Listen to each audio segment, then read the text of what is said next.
Oke, udah ada yang dulu teman-teman. Sebelumnya, assalamualaikum warahmatullahi wabarakatuh. Waalaikumsalam warahmatullahi wabarakatuh. Oke, kami dari kelompok scraper ingin mempresentasikan mengenai alat berat scraper yang akan dipresentasikan oleh saya Rahyanto Putra Tafsir 24. Saya Wahidar Nawsani, absen 35. Saya Nurhadi Rahmadi, absen 21. Saya Natasha Naisila, absen 18.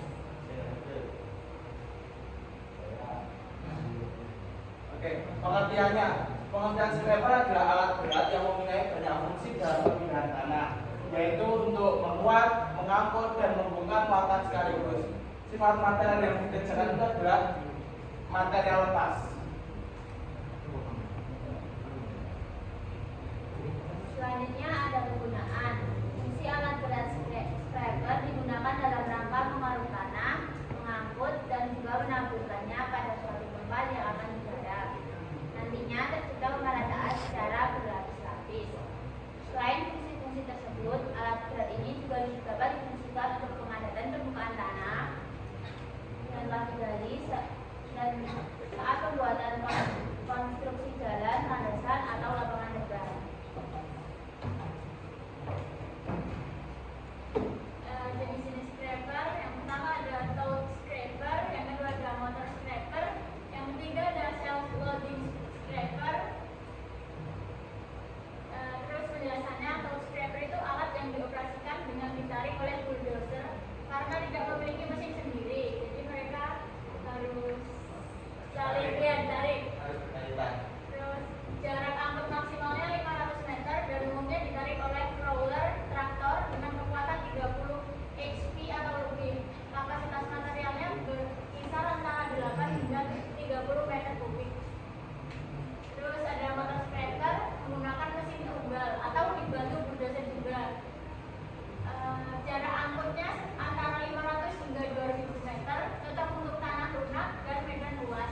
Kapasitasnya 15 sampai 30 meter kubik dengan kekuatan 50 HP dan kecepatan hingga 60 km per jam.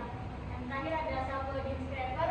Seperti namanya, scraper yang satu ini mampu melakukan pengisian secara otomatis. Terdapat mesin penggerak khusus yang dapat bergerak secara gesit dan lincah untuk meningkatkan produktivitas kerja. Nah, ini ada beberapa komponen scraper.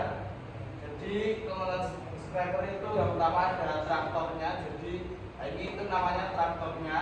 Kemudian yang kedua itu gooseneck. Nah, bagian ini itu namanya gooseneck. Yang ketiga ada scraper bowl-nya. Ini yang untuk mengangkut tanahnya.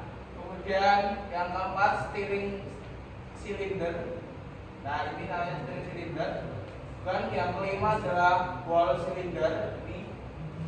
Kemudian yang keenam ada ejector, yang ketujuh ada apron, yang kedelapan ada apron cylinder. Ini apron cylinder. Yang kesembilan ada apron rods, yang kesepuluh ada rear engine, yang ke-11 ada cutting edge, yang ke-12 ada discharge plate, yang ke-13 ada elevator, yang ke-14 ada hydro engine.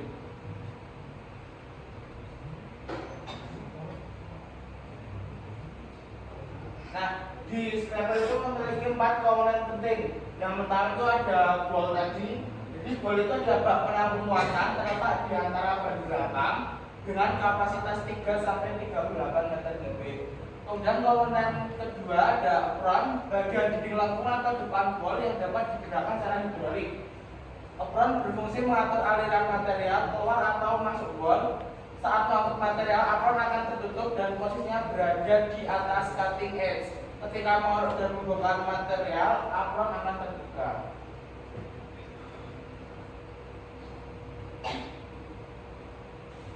Komponen yang ketiga ada ejector, bagian dinding belakang bowl.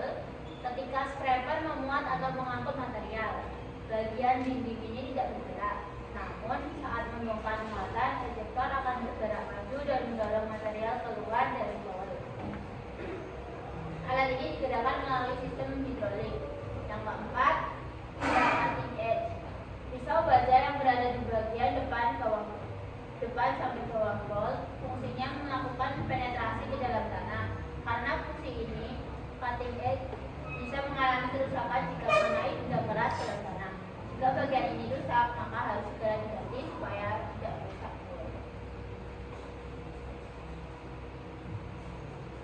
Cara kerjanya yang pertama, tahap pengerukan dan penguatan material dilakukan pada saat yang bersamaan. Pada saat pengerukan ini, bagian apron scraper terbuka sementara, bagian bolt berfungsi sebagai sekop yang mengeruk permukaan tanah atau material yang dilewatinya. Hasil pengerukan ini akan langsung tersimpan di dalam bolt. Terus yang kedua, setelah bolt penuh, maka apron akan ditutup dan dimulailah tahap selanjutnya, yakni pengangkutan. Pada saat pengangkutan ini, bagian bolt akan diangkat sedikit sehingga tidak terkena permukaan tanah selama scraper bergerak menuju tempat pembongkaran. Yang ketiga, pembongkaran material pada scraper biasanya dilakukan dengan cara menyebar secara rata secara bertahap. Pada saat pembongkaran, bagian apron bisa dibuka, ditutup berkali-kali atau secara bertahap hingga bagian depan bolt kosong.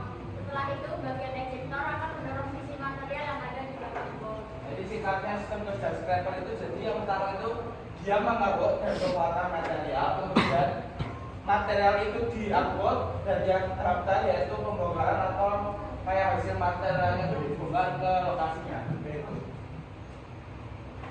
Kemudian ada keuntungan dan kerugian dari alat berat scraper.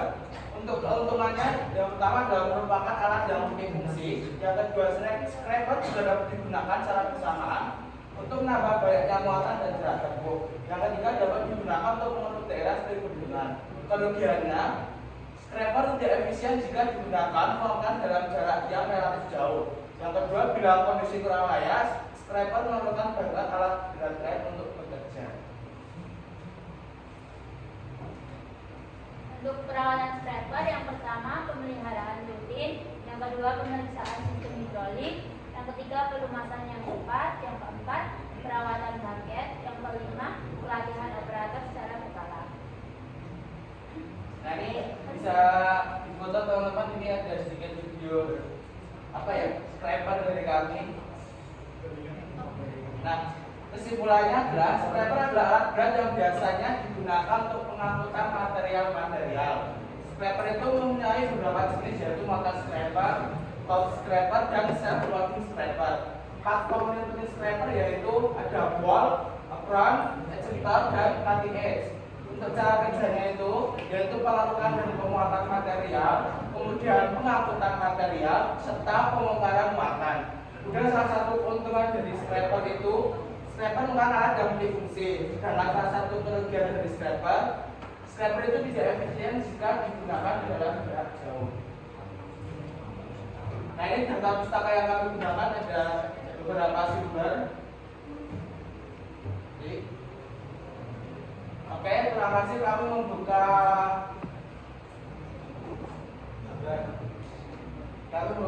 pertanyaan untuk teman-teman berjanji bertanya.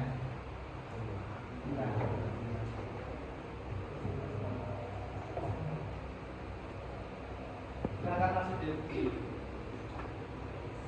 Tadi itu kan ada 3 jenis target. Terus ada 4 komponen penting.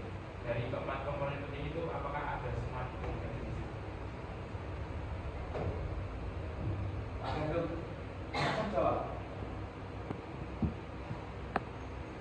Oke, terima kasih Mas Dewi atas pertanyaannya.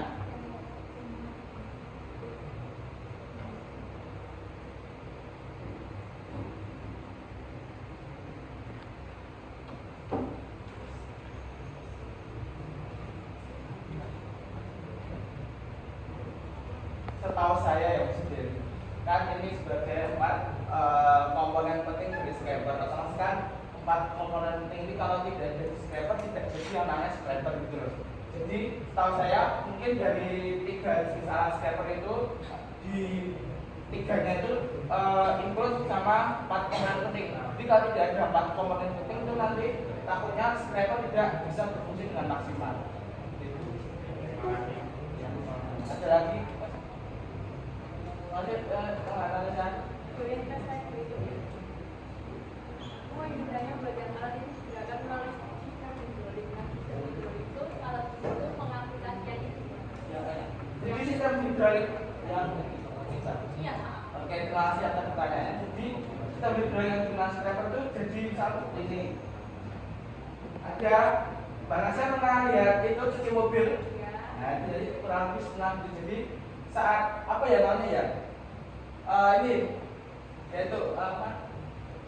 Nah, itu ternyata jadi digunakan dengan sistem hidrolik. Jadi ada kayak alat hidroliknya itu. Jadi nanti saat mau mengeruk atau menuangkan, nah itu pakai sistem hidrolik.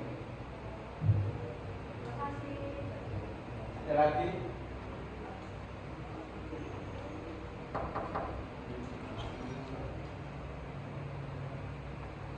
Ada lagi yang mau bertanya?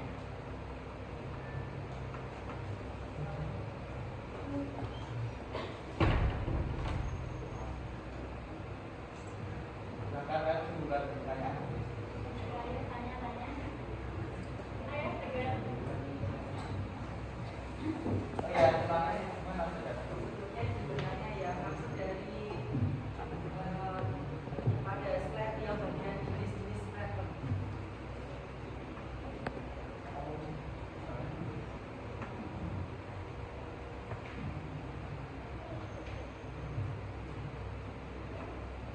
Maksud dari mampu melakukan pengisian secara otomatis itu seperti apa? Jadi saya perlu scraper ya. Kita lihat lagi ya.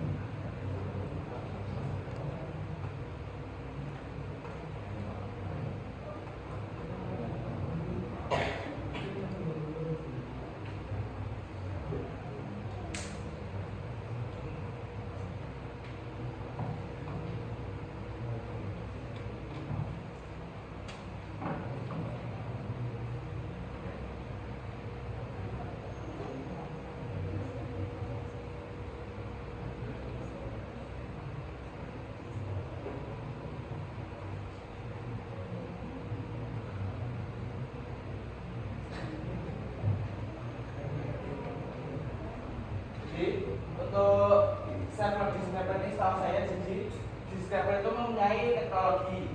Jadi seperti kayak sensor dan remote. Jadi penggerakannya itu melalui remote tanpa operator di scrapernya langsung. Kemudian gunanya sensor itu jika sudah penuh dia akan otomatis berhenti. Jadi pengisiannya itu menggunakan remote atau sensor dan untuk memenuhi jika sudah penuh itu menggunakan sensor juga. Seperti itu. Kami juga satu pertanyaan lagi. Ya, bisa pindah ke slide yang bagian komen-komen.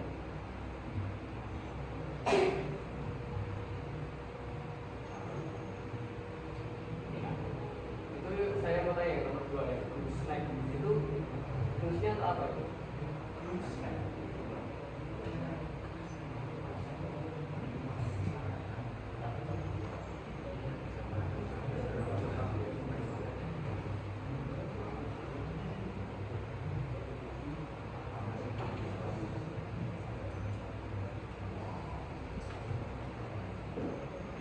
Oke, izin menjawab ya Mas Yasmin. Jadi gooseneck ini sebagai apa ya istilahnya pengait antara traktor dan baknya. Jadi traktor sama baknya itu dikaitkan menggunakan gooseneck ini namanya. Jadi misalkan traktornya ininya, nah ini sama ini kan harus disambungkan. Nah itu untuk penyambungannya ini nama komponen buat mengaitkannya ini namanya gooseneck. Terima kasih atas teman-teman yang sudah bertanya. Jika ada salah kata mohon dimaafkan. Terima kasih. Wassalamualaikum warahmatullahi wabarakatuh.